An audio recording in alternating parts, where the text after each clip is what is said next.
ప్రియ సహోదరి సహోదరులందరికీ నా హృదయపూర్వకమైన వందనాలు చెల్లిస్తున్నాను. ఈ దినమంతా క్షేమంగా ఉన్నారు కదా.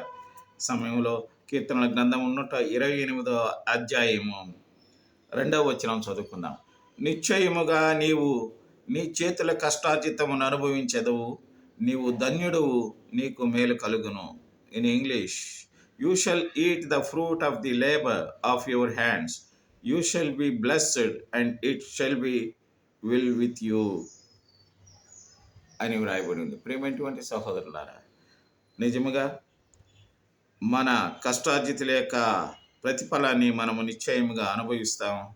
నిశ్చయముగా ఇలాంటి అనుభవం కలిగినటువంటి వారు ధన్యులని దేవుని వాక్యం సెలవిస్తుంది. ప్రార్థన చేసుకుందామా?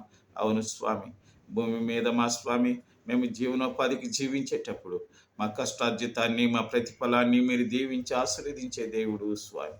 మమ్మల్ని ధన్యులుగా చేసి నువ్వు కాపాడే తండ్రివని యేసు నామమున ప్రార్థిస్తున్నాం తండ్రి. ఆమేన్.